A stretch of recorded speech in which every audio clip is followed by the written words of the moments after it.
வணக்கம். சற்று முன் கிடைக்கப்பெற்ற மிக மிக முக்கியமான செய்தி ஒன்று வெளியாகி உள்ளது. எடப்பாடி பழனிசாமி அவர்கள் செய்த மிகப்பெரிய தவறு.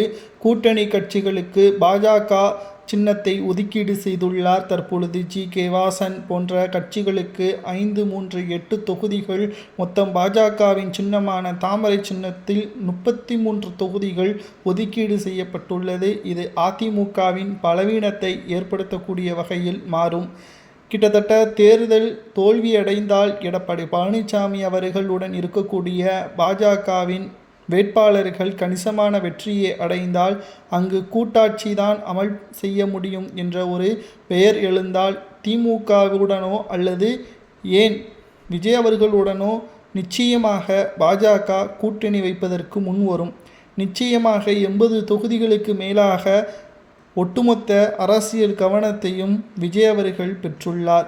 இதில் பாஜக அந்தர்பல்டி அடித்து விஜய் அவர்களது தலைமையை ஏற்று துணை முதல்வர் பதவியோ அமைச்சர் பதவியோ விஜய் அவர்களிடம் இருந்து பாஜக பெற்றுக்கொண்டால் நிச்சயம் அரசியல் களத்தில் ஒரு திருப்புமுனையாகவே மாறும். இங்குதான் ஒட்டுமொத்தமாக எடப்பாடி பழனிசாமி அவர்கள் மிக பெரிய தவறை செய்துவிட்டார் என்றும், கூட்டணி கட்சிகளுக்கு பாஜகவை தவிர மற்ற கட்சிகளுக்கு தொகுதிகள் வழங்கப்பட்டதல்லவா, அதில் இரட்டை இலை சின்னத்தை போட்டியிடுவதற்கு வலியுறுத்தியிருக்க வேண்டும்.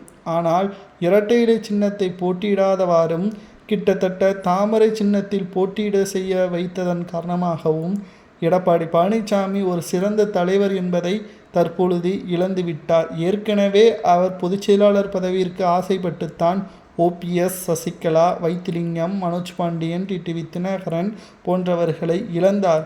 தற்பொழுது சரியான தலைமையில் தொகுதி பங்கீடு மற்றும் சின்னம் போன்றவைகள் குளறுபடியின் காரணமாக எடப்பாடி பழனிசாமி அவர்கள் செய்த மிகப்பெரிய தவறால் தேர்தலில் அந்தர்வல்டி அடிப்பதற்கு பாஜக அதிக வாய்ப்புகள் இருப்பதாகவும் கூறப்படுகிறது.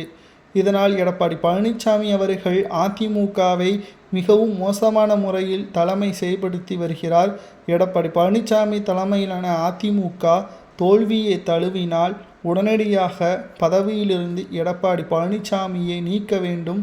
இல்லை என்றால் அதிமுக 2031 பாஜக தலைமையில்தான் கூட்டணி வைக்கக்கூடிய நிலைமை உருவாகும் என்ற எச்சரிக்கையையும் தற்பொழுது அதிமுகவின் தொண்டர்களை செய்து வருகிறார்கள்.